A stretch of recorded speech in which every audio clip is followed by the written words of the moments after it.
Muy bien, el Apocalipsis tenemos que primero entender claramente la etimología de las palabras de la Biblia. La etimología es la rama que estudia las raíces de las palabras. Entonces, cuando tú entras en un debate con un politólogo o que es especialista en política o en comunismo o en ciencia o en genética o en doctrinas o en religiones, no puedes entrar a un debate o a una argumentación sin antes saber los términos que se están usando, porque mucha gente usa términos completamente equivocados sin saber lo que están diciendo. Un ejemplo rápido es la palabra religión. Fuera de la Biblia se considera el cristianismo como una religión y se clasifica con el catolicismo, con el mormonismo, con el adventismo, con el hinduismo, con el zoroastrismo, etcétera, etcétera. Sin embargo, por no entender las raíces de la palabra religión, la gente habla barbaridades. Y estoy hablando de comentaristas en la televisión, en el radio, en los cines, ¿verdad? En las películas. Y la gente, pues, como muy poca gente investiga y está informada, comen o se tragan todo lo que oyen y queda como algo absoluto en tu vida en la que así es. La palabra religión viene de re en el latín, que implica volver o regresar. Ligos, ligar o unir. Entonces la palabra religión significa volver a unir. ¿Qué son las religiones? Sistemas inventados por los seres humanos para tratar de regresar a Dios a través de los métodos que yo voy a inventar. Entonces los aztecas creían que sacándole el corazón a las víctimas, ofreciéndoselo a los dioses, podían volver a calmar su ira.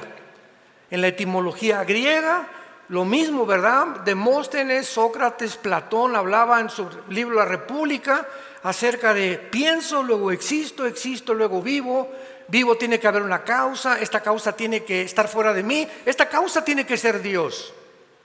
Entonces vemos en todas las religiones, en las tribus en Estados Unidos, los Sioux, los Cherokees, los Apaches, espiritistas. Una religión espiritista porque creen que los dioses están en los árboles, en espíritus y en las aves muchas veces. Entonces una persona religiosa es la que se ha adherido a un grupo inventado por los hombres para tratar de volver a reunirse, a comunicarse, trayéndole ofrendas, trayéndole veladoras, inclinándonos ante estatuas para ser aceptados por Dios. Pero cuando venimos a la Biblia encontramos que en medio de esta confusión que hay en el mundo, Dios el Padre envía a su Hijo Jesucristo. A Dios nadie le ha visto jamás. Entonces manda a su Hijo para que Él sea como un espejo. Yo tengo aquí un espejo y veo aquí a mi esposa y les pregunto, ¿estoy viendo a mi esposa? Sí y no. Sí, porque es el reflejo de ella, pero no es la esencia de ella. No la estoy viendo cara a cara. Entonces Jesucristo fue como un espejo que mandó Dios para reflejarnos al Padre y decirnos, yo y el Padre uno somos, y el que me ha visto a mí, ha visto al Padre, porque lo vemos reflejado a través de la vida, las palabras y las obras de su Hijo Jesucristo.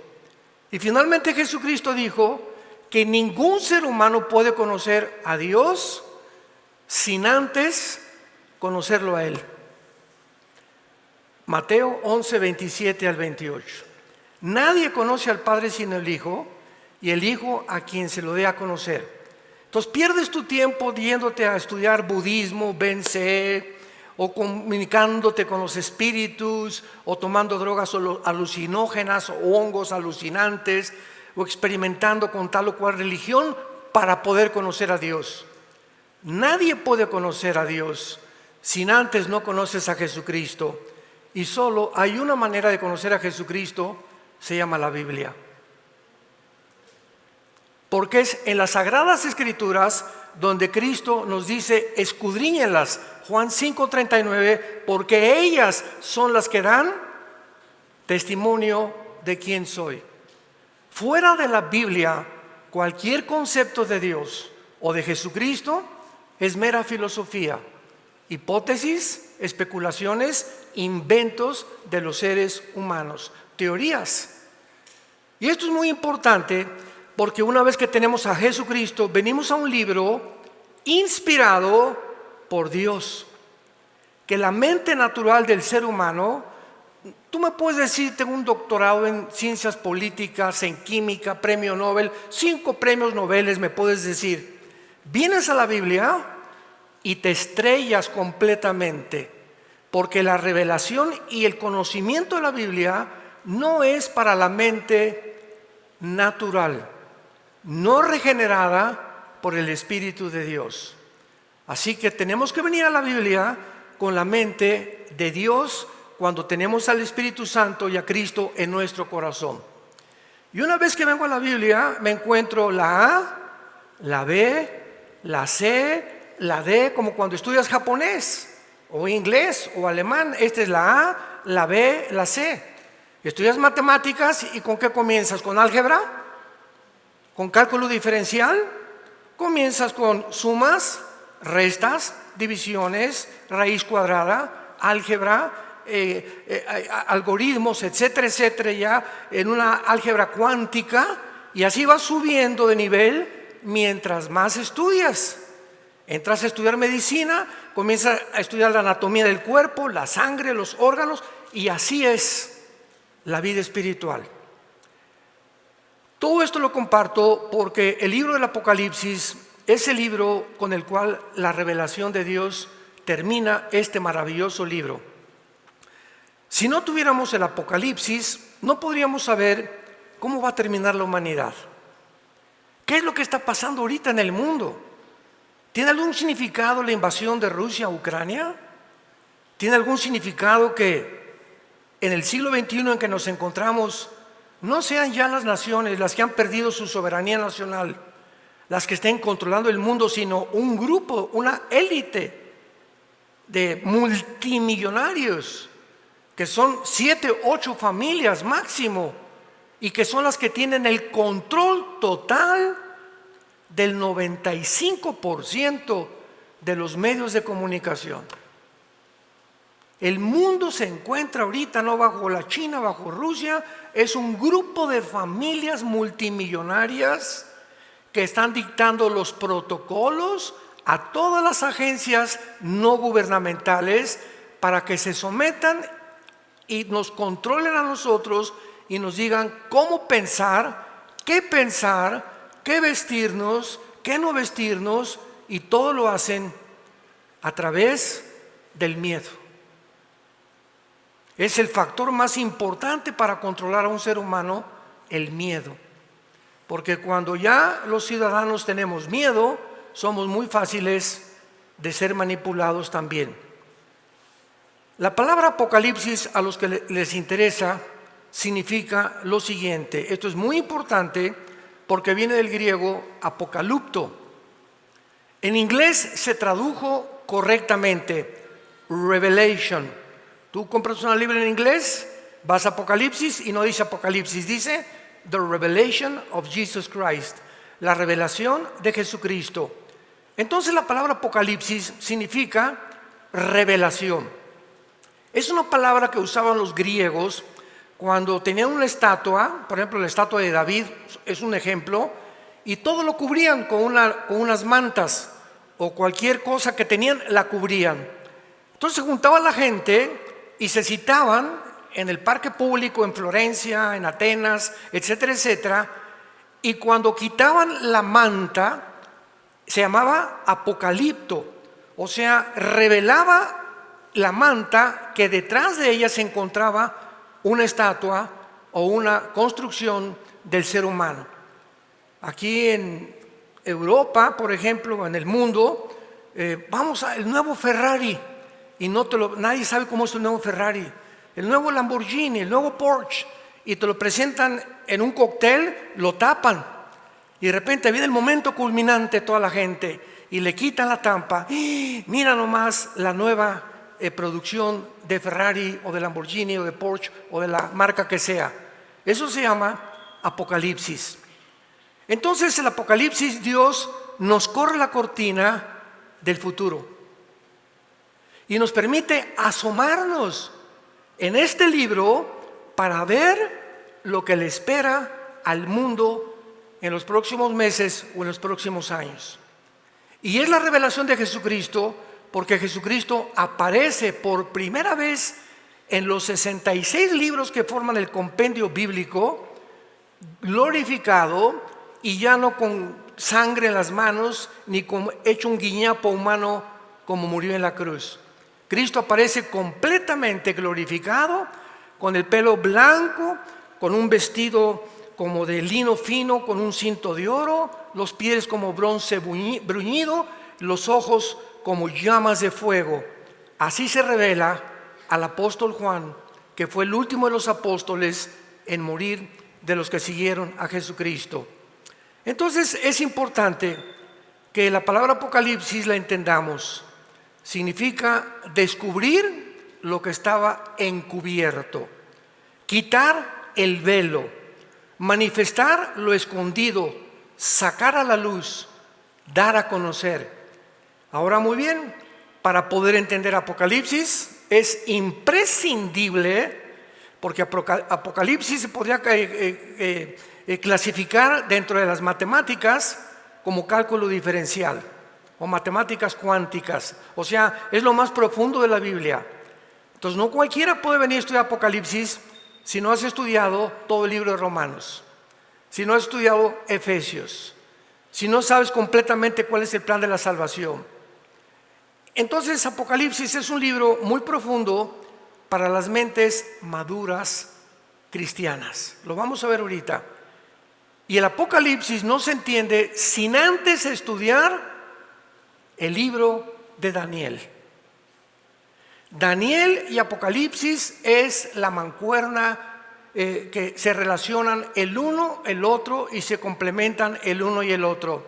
Lo voy a explicar. Daniel hace 2600 años pintó un cuadro, y en todo el libro de Daniel todas las profecías son hacia el futuro, y Daniel pinta un cuadro describiendo todos los imperios mundiales que acontecerían en la historia, y que la historia da testimonio que así sucedió.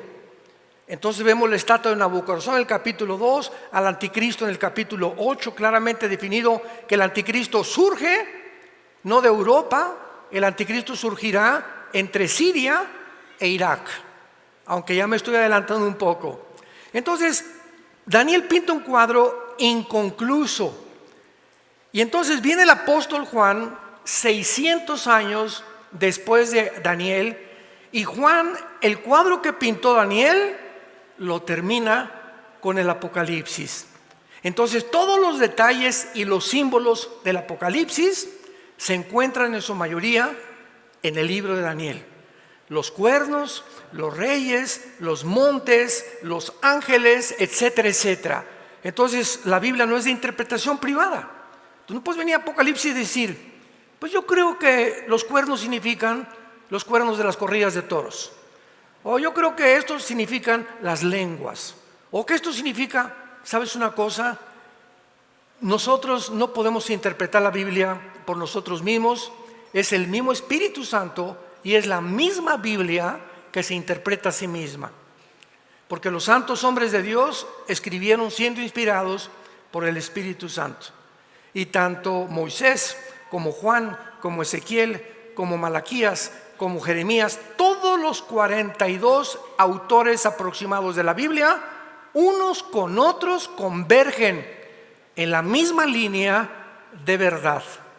habiendo sido escrita en más de 1500 años la Biblia, por más de 40 hombres, pescadores, ministros de industria y comercio, apóstoles, personas profanas, otros sin educación, otros líderes políticos, todos coinciden en el mismo mensaje.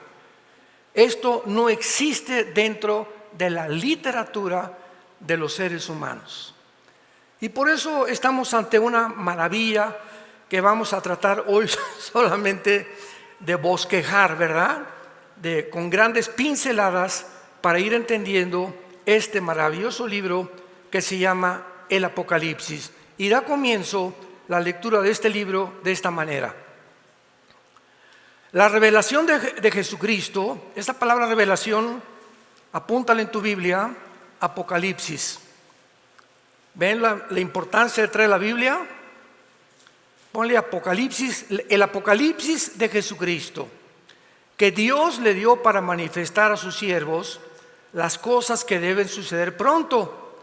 La declaró enviándola por su medio del ángel a su siervo Juan, que ha dado testimonio de la palabra de Dios y del testimonio de Jesucristo y de todas las cosas que ha visto. Versículo 3, escucha con atención. Bienaventurado. Es la palabra griega Macario con K, que significa dichosos y felices. Vamos a traducirlo al español. Dichoso el que lee, feliz el que lee, y los que oyen. Ustedes están oyendo en esta mañana las palabras de esta profecía. El libro del Apocalipsis es profético, 100%, porque hay una escuela de interpretación que se llama el amilianismo o el preterismo, que enseña que todo ya se cumplió y que lo espiritualizan todo. Y vamos a ver que en más de 15, 20 versículos de la Biblia se nos muestra que es profecía, que no se ha cumplido. Y lo vamos a ver poco a poco de una forma bastante resumida. Las palabras de esta profecía, y guardan las cosas en ella escritas, porque el tiempo está cerca. Vamos a ver que cuando dice la Biblia el tiempo está cerca, pregunta, ¿cuándo fue escrito el Apocalipsis? Hace 2000 años. Fue el último de los apóstoles de Cristo, el apóstol Juan. Síganme con mucho cuidado. El apóstol Juan escribe y viaja hace 2000 años, viaja hacia el futuro. 2000 años. El apóstol Juan ve, la tierra gira alrededor del sol en 365 días alrededor del sol. 365 vueltas la tierra le da completamente al sol, días cada año. Ahora, para que hablemos de 2000 años, ¿cuántos tuvo que girar la tierra? O vean el conocimiento futurístico de Dios, que Juan ve hace 2000 años lo que va a suceder. Lo que no sucedía en sus tiempos, lo que ya sucedió en sus tiempos y lo que no ha sucedido todavía. Les dije que los fusibles se les iban a comenzar a fundir. Juan escribe algo futuro, que cuando él vivía no había sucedido, ni ha sucedido todavía. ¿Cómo es posible que escriba todo lo que aún no ha sucedido por detalles? Dándonos a entender las palabras de Jesucristo. He aquí, se los digo todo, para que cuando suceda se acuerden que yo se los dije con anticipación. Señores ateos que nos visitan, sean bienvenidos. Y también por las redes de comunicación. Pregunta a los escépticos, agnósticos, ateos: ¿cómo es posible que en el Apocalipsis capítulo 11 se escriba que vendrá un tiempo cuando en Jerusalén se vayan a matar a los 2 testigos y que todo el mundo, las tribus de la tierra, van a ver cómo estos testigos resucitan? Pregunta: ¿cómo pudo el apóstol Juan escribir algo hace 2000 años que se cumplió En 1970, cuando inventaron los satélites de comunicación internacional, hasta 1970 se pusieron en movimiento el siglo pasado los satélites, y lo que ves ahorita en Israel, lo ves en México. Prende CNN o Fox News, lo que está pasando en Roma, te lo pasan en Estados Unidos, lo que pasó hace medio minuto ya lo puedes ver en la televisión, gracias a los satélites que se inventaron. Se profetizó esto hace 2000 años.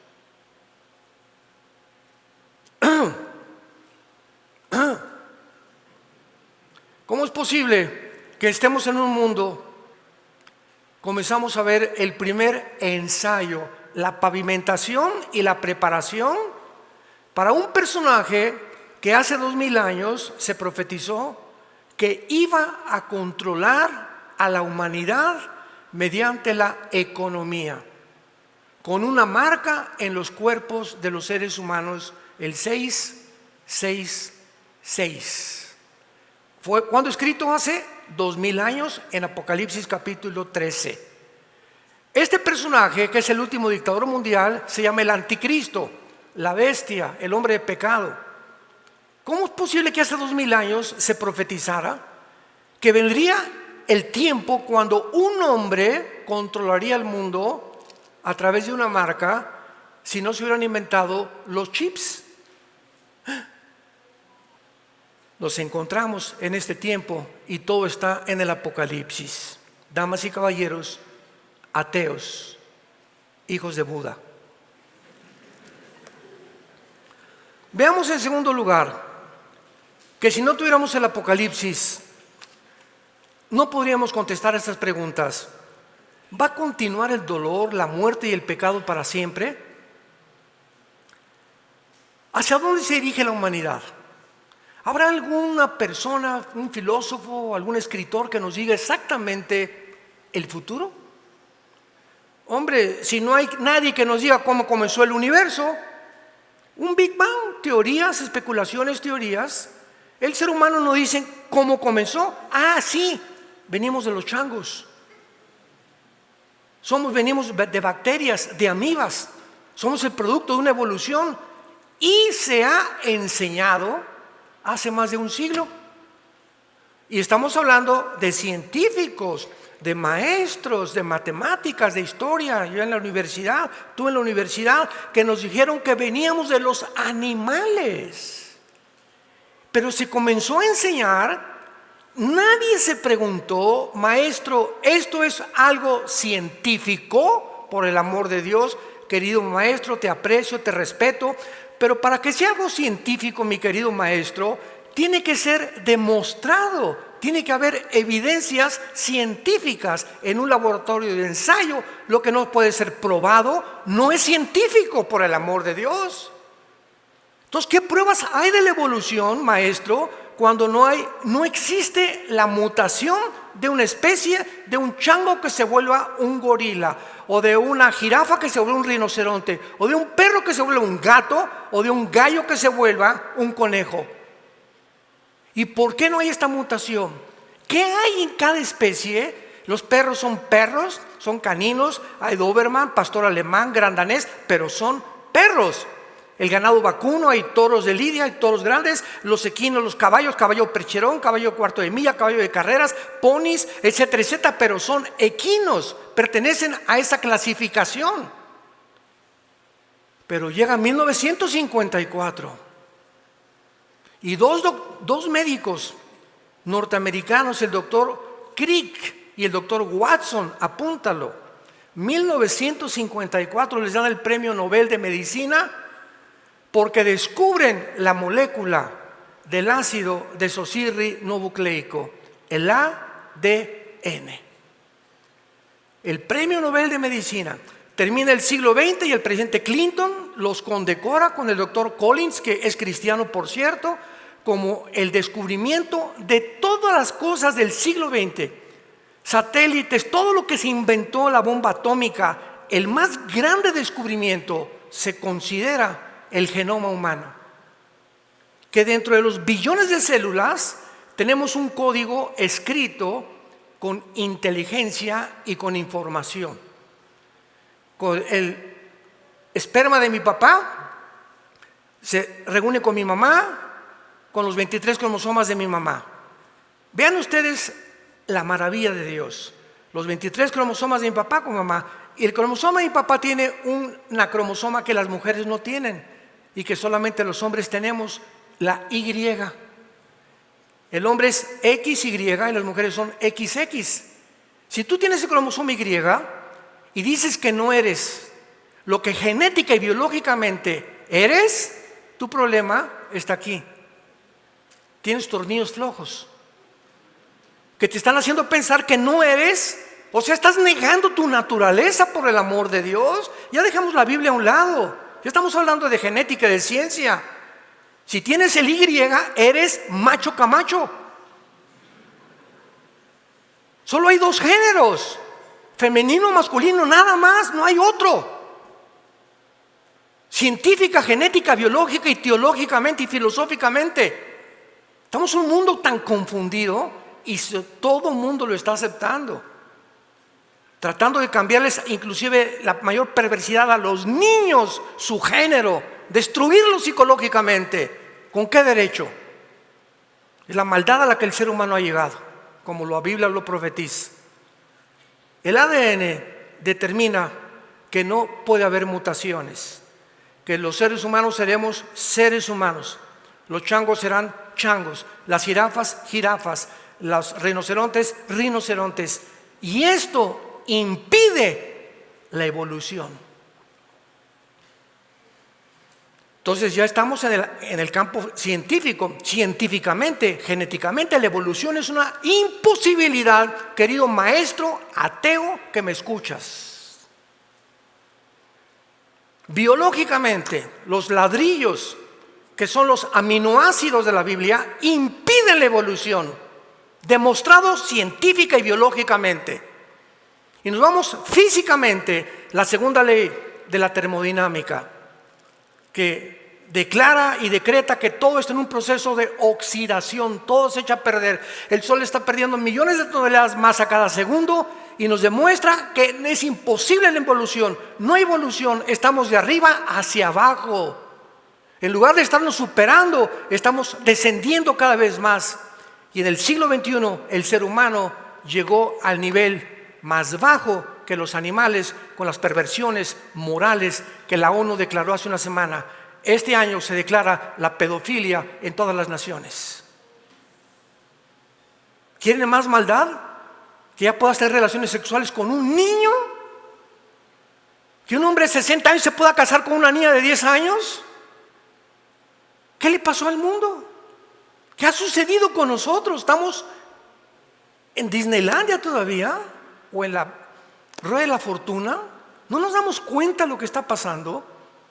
Yo siempre he usado el ejemplo de la rana. Ahorita llegando a tu casa, haz este experimento. Búscate una rana. Agarra una olla de agua y la pones, metes a la rana y le prendes la lumbre. Y el agua comienza a hervir. Y en lugar de que la rana salte, la temperatura de la sangre de la rana se adapta a la temperatura y se muere hervida. Y así está pasando en el mundo. La temperatura de la inmoralidad está subiendo a tal grado que nos estamos acostumbrando a que es normal. Y la Biblia dice que es pecado. Porque es Dios el legislador entre el bien y entre el mal. No tú, ni el psiquiatra, ni el sexólogo, y menos los maestros. Es Dios el que establece el código de moral y de conducta para nuestra sobrevivencia. ¿Regresará Jesucristo al mundo? Lo contesta el Apocalipsis. ¿En qué circunstancia terminará la humanidad? Hemos llegado ya al final. Si me preguntan cuánto tiempo nos falta, no podemos decir el día ni la hora, pero sí podemos aproximarnos de acuerdo a los tiempos que nos encontramos y que somos nosotros la última generación. Y se los digo con toda la pasión de mi vida, después de 46 años de estudiar las Sagradas Escrituras. ¿De qué área geográfica controlará el anticristo? ¿Controlará el anticristo Europa o África o el continente americano? ¿Qué le va a pasar a Estados Unidos? ¿Va a permanecer en la supremacía política, económica y militar como hasta ahora después de la Segunda Guerra Mundial? ¿O Estados Unidos, de acuerdo a la Biblia, tiene que desaparecer y pasar a tercer o cuarto plano de influencia mundial? Todo esto lo contesta el libro del Apocalipsis. ¿Cuándo será la tercera guerra mundial? Invadió Putin Ucrania, vamos a la tercera guerra mundial, todo mundo hablándonos y mandándonos correos. Oiga, ¿qué dice la Biblia? Ahora sí, ¿verdad? Ya no le preguntan a Walter Mercado, ¿verdad? Ni a Zoroastro, ni a Nostradamus. Ahora sí, todas las preguntas vienen, ¿verdad? Nunca le preguntarán esto a ningún ateo. A ningún ateo le van a preguntar jamás por qué existe el mal. Esas preguntas nos las hacen a nosotros, en la conciencia de la gente lo sabe, pero rechazan la luz y la verdad por la condición tan vil y perversa en la que se encuentra el corazón humano. ¿Terminará todo con la muerte? Como dicen los ateos, ya te mueres al polvo y ya no tiene ningún propósito tu vida. Si fuiste malo, fuiste bueno, no importa ya. Te mueres y ya no habrá conciencia tuya. ¿De veras? ¿Y la resurrección de Jesucristo? Oiga, ¿me puede usted demostrar que la resurrección de Jesucristo es verdad? Si no hubiera Cristo resucitado, el cristianismo no existiría. Porque la base fundamental del cristianismo es que Jesús de Nazaret venció la muerte a los 3 días. ¿Qué evidencias históricas tenemos de esto? Arqueológicas y paleontológicas, por el amor de Dios, existen y sobran. Simplemente históricamente, 12 hombres llamados los apóstoles vencen al imperio más grande de toda la historia, al imperio romano, predicando al mundo entero. Jesús volvió a vivir. Y si Él volvió a vivir, la vida es solamente un peregrinaje. Vamos de paso por la vida. No es este planeta nuestro, no somos del mundo. Estamos visitando este mundo, experimentando en este mundo. Es una zona de guerra para nosotros el mundo. Pronto va a acabar todo y este mundo será restaurado para nosotros en el reino milenial. Y habrá recompensas y en ese día sabremos que valió la pena vivir para el Hijo de Dios. Si hay vida, si hay esperanza, sino ¿qué caso tendría? Comamos y bebamos. ¿Para qué le soy fiel a mi esposa? ¿5 mejores? ¿Para qué me mantengo pobre? El que no tranza no avanza, dicen en México. ¿Para qué soy honrado? ¿Para qué soy honesto? ¿Para qué tengo que tener principios y convicciones de ir en contra de la mayoría que van a favor del mal? Si yéndome con la mayoría me van a beneficiar a mí y voy a vender mi alma al diablo con tal de tener un puesto político o más dinero o más posición o más fama o más publicidad. ¿De eso se trata la vida? Si fuera así, entonces no tendríamos ningún valor, ninguna posición, ninguna ambición, ningún sentido para vivir una vida de santidad e ir en contra de la maldad que está corrompiendo el mundo entero. Muy bien, vayamos ahorita inmediatamente para que entendamos un principio para todos los que les interesa el Apocalipsis. Hay 3 claves que son la base para interpretar este libro y se encuentran en el capítulo 1, versículo 19. Una vez que un estudiante de la Biblia comprende estas 3 bases, estas 3 claves, ya no te vas a confundir en el Apocalipsis, ni vas a estar inventando cosas, esto es así o esto es allá, o el amilianismo, pues ya todas las profecías se cumplieron. Todo tiene su raíz en ignorar estas 3 claves.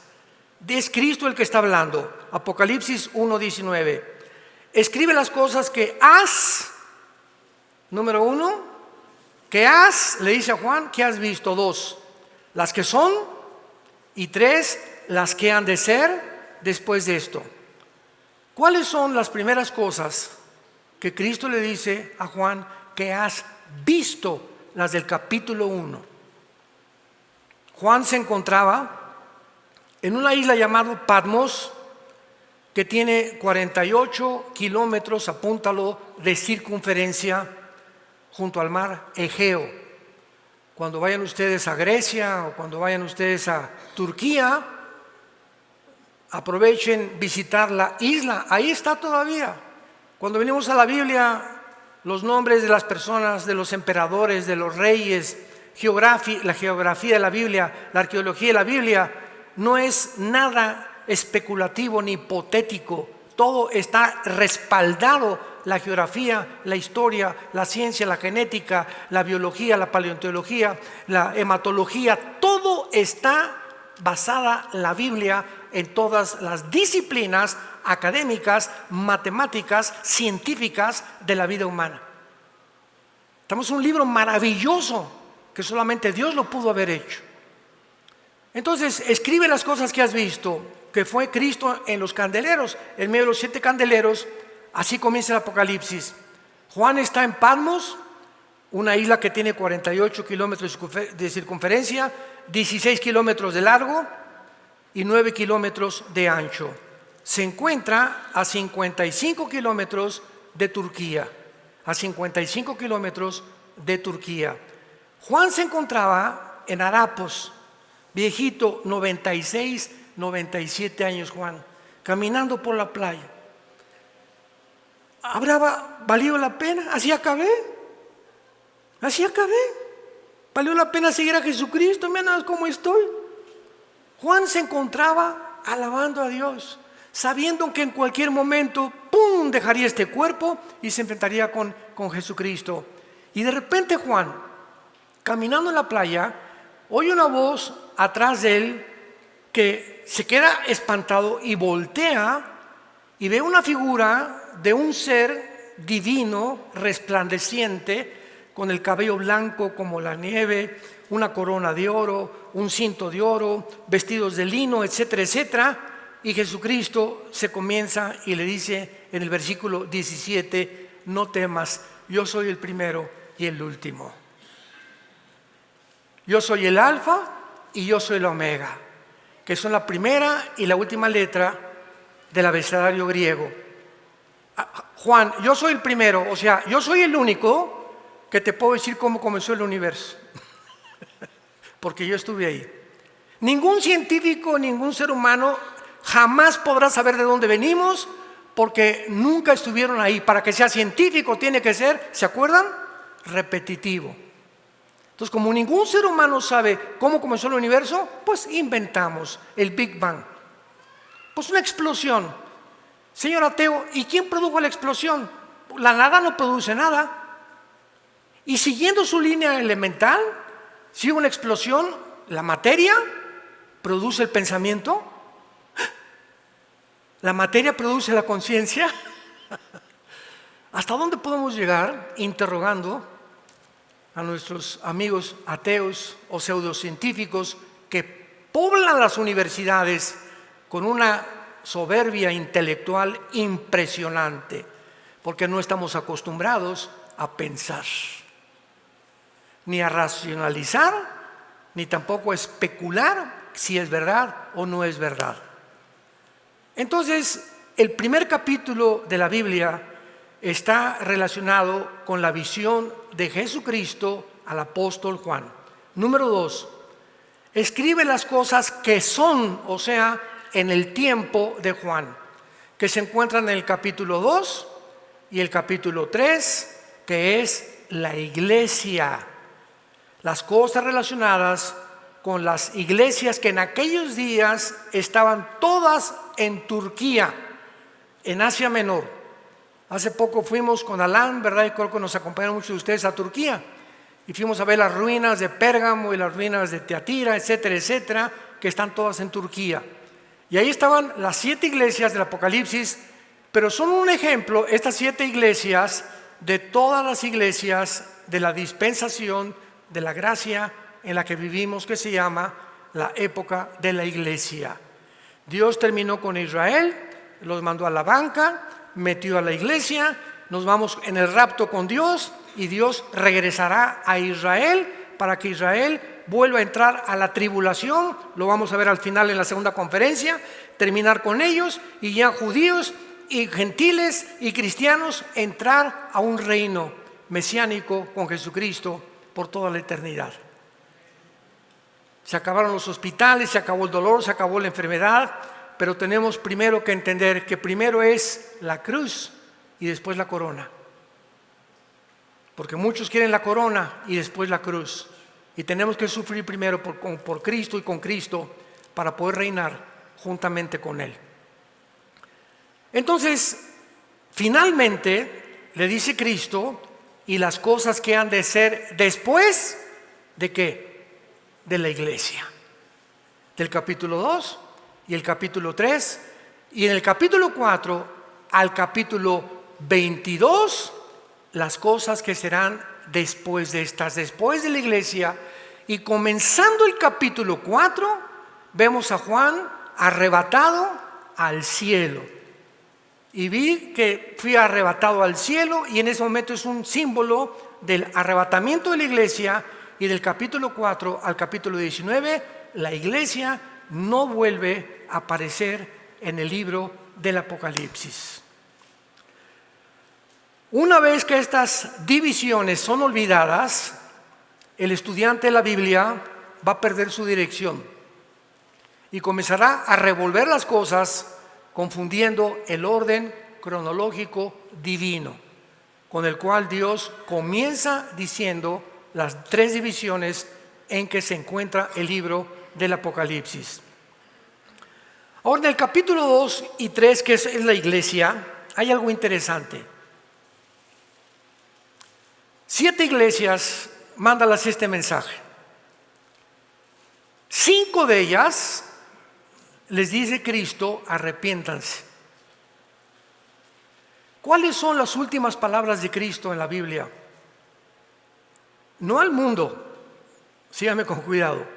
Las últimas palabras de Jesús son a nosotros. Así termina la Biblia, a nosotros. Porque el Apocalipsis no es para los incrédulos, es para la iglesia, para que conozcamos las cosas que vienen y que se van a precipitar de una forma acelerada en los tiempos que vivimos.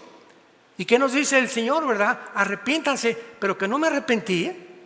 Que el arrepentimiento no es la condición indispensable para comenzar a caminar con Jesucristo e invitarlo a mi corazón. Pues así lo dice la Biblia, pero ya a las iglesias se les olvidó. Ahora se proclama un mensaje. Levanten su mano, ¿quién quiere ir a Cristo? Recibe. Y en ese momento nos damos cuenta que jamás se mencionó la palabra arrepiéntanse. Y las iglesias están ahorita en el mundo entero llenas de millones de seres humanos que llenan las iglesias y que nunca se han arrepentido de su vida. Y se consideran cristianos. Escúchame, vamos a pasar a la segunda parte a continuación. La vida cristiana es una vida de arrepentimiento diario. Diario tienes que llegar antes de acostarte con la Biblia. Padre, examíname, conoce mi corazón. ¿Le hablé mal a mi esposa? Estas palabras que dije a mi hijo, no se las debía haber dicho eso. Le contesté a mi padre de una forma, Padre, perdóname. Mientras más estamos conscientes de las debilidades y la vulnerabilidad que enfrentamos como seres humanos, más te estás limpiando, y sin que te des cuenta, creces como una plantita sana, con sol, aire y agua y tierra.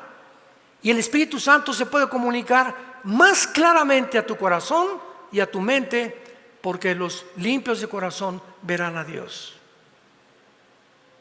Antes de que mueras, Dios te dice, arrepiéntete. No creas tal vez que eres cristiano y que vayas en la ambulancia, o ahorita saliendo una embolia cerebral, un ataque al corazón, una bala perdida, un accidente. ¿Quién está seguro de amanecer mañana? Nadie. Limpia tu corazón hoy con Dios. Señor, ya no quiero andar con esta amante. Ya no quiero tener relaciones sexuales con mi novio. Ya no quiero seguir con estas drogas. Ya no quiero seguir robando en mi trabajo. Padre, perdóname, dame el poder y la fuerza para seguirte. Te quiero seguir, Señor. Y cuando Dios ve eso, el arrepentimiento, el deseo que no queremos seguir haciendo lo que estamos haciendo, te perdona. Porque la sangre de Cristo nos limpia de todo pecado. Inclinemos nuestra cabeza y te damos gracias, Señor, en esta tarde por tu palabra. Te damos gracias porque eres un Dios santo, santo, santo. Y si invocamos por nombre a aquel ante el quien no le podemos mentir y quien conoce todas las cosas y escudriña la mente y el corazón, vivamos la corta vida que nos queda en temor y temblor, sabiendo que no fuimos comprados con oro ni con plata, sino con la sangre preciosa de Jesucristo. Te pedimos, Padre, en este día que nos estás abriendo la mente ante el libro del Apocalipsis de una forma resumida, analizando la perspectiva de los principales puntos de este libro, que nos des ese entendimiento. Dichosos los puros de corazón, porque ellos verán a Dios. Y si en esta tarde hay alguno de ustedes que nos ven también por la televisión, que no tiene a Jesucristo, o tal vez te has llamado cristiano, pero tú sabes que vives en pecado, no te engañes. Arrepiéntete. Reconoce que tú no puedes seguir viviendo la vida que estás viviendo. Si sigues en ese camino que llevas, vendrá algo sobre tu vida que Dios en su amor te hará regresar. Y muchas veces nos causa dolor el Señor para volver al camino de la vida. ¿Qué tengo que hacer? Me preguntarás, para recibir a Jesucristo en este momento. Arrepiéntete de tus pecados. Cree que la cruz pagó con su sangre por ellos y que a los 3 días el Hijo de Dios, Jesucristo, resucitó de entre los muertos. Y dile simplemente con todo tu corazón: Señor mío y Dios mío, perdóname. Tu sangre preciosa me limpia en este instante de todas mis maldades del pasado. Te invito a que entres a mi corazón como mi Señor y mi Salvador. Te doy las gracias por tan grande amor y porque ahora sé, estoy seguro, segura, que el día que me llames a casa, el día de mi muerte, moriré en paz, porque he hecho la paz contigo mediante tu muerte en esa cruz. Gracias, Jesús, por tan grande amor. Amén.